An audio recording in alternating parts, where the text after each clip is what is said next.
Traditionnellement pour les voitures japonaises, la peinture de la carrosserie n'est pas de la meilleure qualité et est vulnérable à des dommages mineurs, rayures et éclats. Assez souvent, des problèmes tels qu'un gonflement de la peinture surviennent. Les pièces les plus courantes à repeindre sont le capot, le bord du toit, les ailes, les portes et le couvercle du coffre. L'absence d'éclat sur la carrosserie est un signe certain que la voiture a été retouchée. Étant donné que de nombreux exemplaires comportent des pièces repeintes, afin de déterminer si la voiture a été restaurée après un accident, vous devez faire attention à l'état des lacunes. Après avoir retiré le kit carrosserie en plastique, il est irréaliste de le réinstaller, en conservant tous les espaces. Il y a également des plaintes concernant la résistance à la corrosion de la carrosserie du Mitsubishi Outlander XL. Malgré la présence de galvanisation, les zones écaillées fleurissent assez intensément, il vaut donc mieux ne pas retarder l'élimination des défauts. Pour être honnête, il convient de noter que nous ne parlons pas encore de corrosion traversante, mais le fait même du problème est assez désagréable. Pour les véhicules exploités comme SUV à part entière, une attention particulière doit être portée au point de fixation du bas et de la suspension, en particulier aux coupelles de suspension avant et aux articulations des longerons. De plus, en raison de la faible épaisseur du métal, la rigidité de la carrosserie est clairement insuffisante pour cette classe. Les réglages d'angle de carrossage des roues arrière s'égarent rapidement. Entre autres problèmes, il convient de souligner les garnitures de carrosserie chromées. Éléments qui ont peur de rencontrer des réactifs, ils se troublent et se couvrent d'ulcères. Le plastique de protection de l'optique, il devient trouble, et du pare-brise ne résiste pas aux influences extérieures, notamment sur les modèles d'avant restylage. De plus, si le corps est de travers, le verre peut éclater. Acheter du verre original n'est pas un plaisir bon marché, c'est pourquoi de nombreuses personnes préfèrent un analogue, $500 pour un verre de marque et $150 à $200 pour un verre non original. Lors de l'achat, tenez compte de ce fait et vérifiez les marquages du verre. Il peut également y avoir des problèmes avec les vitres des portes arrière, elles se déforment avec le temps. S'il y a un problème, le joint se coince. On peut également noter que le plastique n'est pas de très haute qualité, qui devient très terne en hiver et peut même se briser suite à un léger contact avec un obstacle. Assez tôt, le trapèze de l'essuie-glace, il commence à se coincer, et les joints de porte peuvent nécessiter une attention particulière.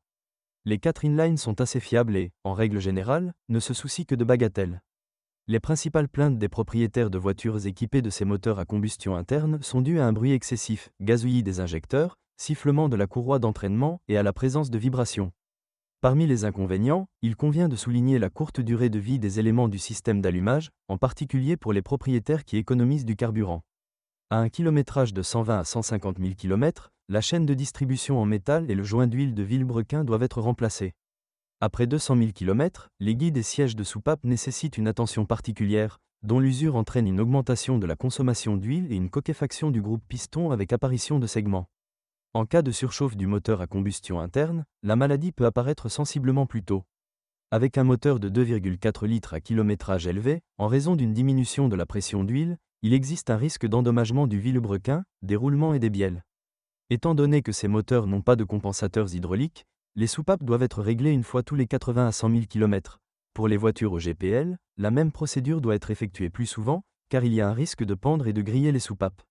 La durée de vie du groupe de pistons est d'environ 350 000 km. Le moteur de 3 litres s'est avéré en pratique moins problématique, mais il est plus coûteux à entretenir et consomme beaucoup plus de carburant. Contrairement aux moteurs plus récents de la gamme, l'entraînement de distribution de ce moteur à combustion interne utilise une courroie dont l'intervalle de remplacement recommandé est de 90 000 km, mais les propriétaires expérimentés recommandent de la changer après 70 000 km. Il convient de noter que si de l'huile pénètre dans la courroie, sa durée de vie est considérablement réduite. À un kilométrage de 120 000 km ou plus, vous devez surveiller l'état de la pompe à huile, car ses performances se détériorent avec le temps, ce qui entraîne une diminution de la durée de vie des pièces mobiles. Les points faibles comprennent également les sondes lambda, les compensateurs hydrauliqués. Le catalyseur, qui commence à s'effriter après 150 000 km. Très souvent, les propriétaires se plaignent de fuites dans les joints et les joints du moteur. Un autre inconvénient est la tendance du moteur à surchauffer, dû au fait que l'on utilise ici des radiateurs faibles qui, par temps chaud, ne remplissent pas toujours leur fonction. Sur les exemplaires ayant un kilométrage de plus de 200 000 km, les arbres à cames, leurs lits et les culbuteurs poussoirs présentent des signes d'usure importants. Dans les voitures fabriquées avant 2008, en raison d'un firmware inachevé, il y a des dysfonctionnements dans l'ECU, le moteur peut répondre à l'appui sur la pédale d'accélérateur avec un délai de 3 à 6 secondes. Pour le Mitsubishi Outlander XL, 3 types de transmissions sont disponibles. Transmission manuelle à 5 vitesses, automatique à grande vitesse à 6 vitesses Jatco JF613E et variateur Jatco JF11E. La mécanique est très fiable, mais est assez rare sur ce modèle. Les principaux problèmes de la transmission manuelle sont généralement causés par une diminution du niveau d'huile dans la boîte, la quantité de lubrifiant doit donc être constamment surveillée. Cela dépend beaucoup des conditions de fonctionnement.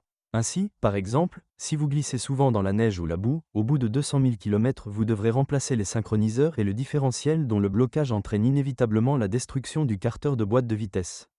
Les voitures avec un kilométrage d'environ 150 000 km nécessitent le remplacement de la bague de levier et du kit d'embrayage.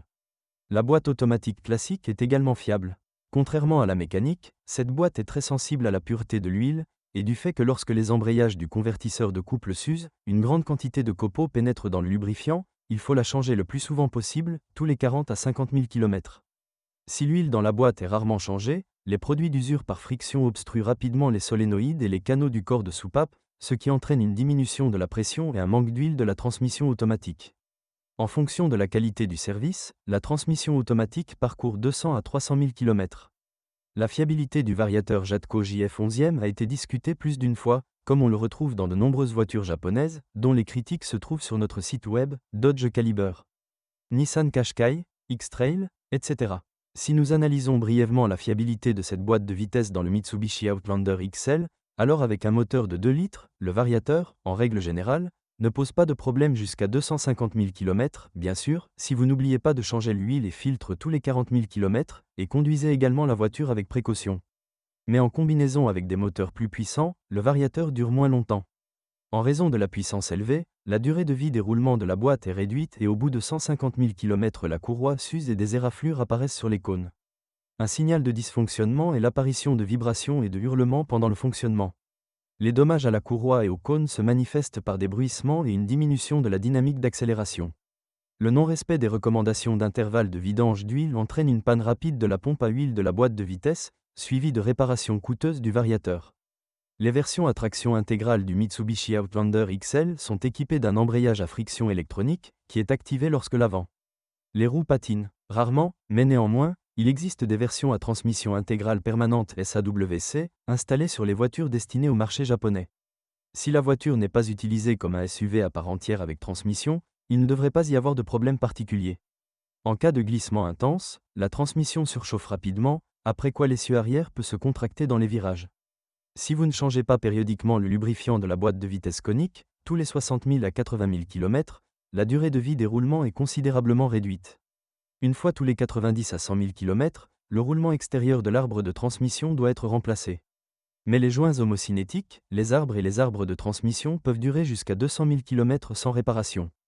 Au même kilométrage, il existe des dysfonctionnements dans le fonctionnement de l'embrayage causés par des dommages au câblage et au contrôleur de sélection du mode cabine. Le Mitsubishi Outlander XL est équipé d'une suspension indépendante avec jambes de force McPherson à l'avant et d'une conception multibras à l'avant. Arrière. Le châssis de ce modèle est assez rigide, cela se ressent particulièrement si vous avez de l'expérience dans la possession d'un SRV ou d'un Qashqai. Un autre inconvénient important est le bruit excessif du châssis, particulièrement visible dans une voiture sans bruit supplémentaire. Quant à la fiabilité de la suspension, elle a une durée de vie moyenne par rapport à ses concurrentes.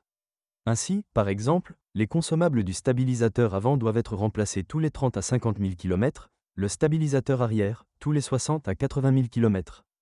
Les amortisseurs durent en moyenne environ 90 000 km, mais peuvent commencer à fuir beaucoup plus tôt. Les amortisseurs arrière résistent rarement à plus de 60 000 km sous charge régulière. Les rotules, selon les conditions de fonctionnement, durent 80 à 100 000 km, changés avec le levier. Les roulements de roues, les roulements de support et les pièces multibras peuvent durer entre 120 000 et 150 000 km sans remplacement. Si l'intégrité de la botte est préservée, les joints homocinétiques dureront à peu près la même durée. Il ne sert à rien de retarder le remplacement des roulements de roues, car ils sont sujets au blocage. Mais la durée de vie des ressorts d'amortisseurs peut être décevante. Même sous des charges moyennes, ils commencent à s'affaisser après 100 000 km. Le mécanisme à crémaillère et pignon utilisé ici n'est pas sujet à l'apparition de bruits parasites et de fuites, mais, malheureusement, rien ne dure éternellement. Et déjà plus proche de 200 000 km, cette unité a besoin d'être réparée. Parmi les défauts de la direction, on peut souligner le rapport de démultiplication élevé, presque comme la Volga, qui affecte la facilité de contrôle en ville. Mais les consommables de direction ne sont pas réputés pour leur endurance particulière. Les pointes se font sentir après 50 000 km, les tiges, selon la charge, peuvent supporter 100 à 150 000 km. Dans le système de freinage, les durites de l'essieu avant nécessitent une attention particulière, elles sont trop courtes, c'est pourquoi elles se tendent lors de la rotation des roues, et les axes de guidage des étriers, s'ils ne sont pas lubrifiés périodiquement, ils deviennent acides, c'est pourquoi les plaquettes commencent à se coincer. Un autre inconvénient est la courte durée de vie des consommables, ainsi que la tendance à la surchauffe et à la déformation des disques. L'intérieur peut difficilement être qualifié de point fort du Mitsubishi Outlander XL, car on utilise ici beaucoup de plastique dur, ce qui est utilisé ici. En plus d'être assez bruyant, s'use aussi rapidement. Les éléments de fixation des panneaux décoratifs et de la mécanique intérieure, lève-vitres, poignées, microlifts et interrupteurs de toutes sortes, ne disposent pas d'une grande marge de sécurité. Il y a aussi des plaintes concernant la qualité de l'isolation phonique dans l'habitacle, ou plutôt son absence. Le revêtement des sièges et la tresse du volant perdent leur aspect présentable à proximité de 100 000 km. Au même kilométrage, la colonne de direction tombe également en panne et dans les voitures à propulsion électrique, un jeu apparaît dans le coussin du siège conducteur. Il convient de noter qu'un nettoyage à sec et humide non professionnel peut créer une odeur de moisi à l'intérieur, dont il est très difficile de se débarrasser. S'il y a de l'humidité dans l'habitacle, vous devez vérifier l'état du bouchon de la sonde à oxygène situé sous le tunnel central, il se détache. Avant d'acheter, ce serait une bonne idée de vérifier le fonctionnement des lève-vitres arrière, car en raison de la mauvaise conception des guides, les vitres se déforment souvent et ils cessent de fonctionner. Quant à la fiabilité de l'équipement intérieur et de l'électronique, il y en a. Y a quelques problèmes ici. Les points faibles incluent la courte durée de vie du moteur de chauffage, des entraînements des sièges et des rétroviseurs, des essuie-glaces et des boutons du volant, l'anneau, escargot, du câble est usé. Les connecteurs de câblage, les capteurs de suivi de la position du corps et le bloc de vitre électrique ALS, mal protégés de l'humidité, posent également problème. Sur les voitures neuves, il y a souvent des dysfonctionnements dans le fonctionnement de l'unité de commande de commutation ETACS, dont le remplacement coûtera environ $100. Un dysfonctionnement de l'appareil entraîne un mauvais fonctionnement du système d'alarme, du système audio et de l'éclairage. Pour les voitures avec un kilométrage supérieur à 150 000 km, l'état du générateur doit être vérifié, car à ce moment-là, les roulements et les bagues collectrices s'usent. Un fonctionnement incorrect du générateur entraîne des surtensions et un grillage rapide des lampes. Si vous êtes propriétaire de ce modèle de voiture, veuillez décrire les problèmes que vous avez rencontrés lors de l'utilisation de la voiture. Peut-être que votre avis aidera les lecteurs de notre site lors du choix d'une voiture.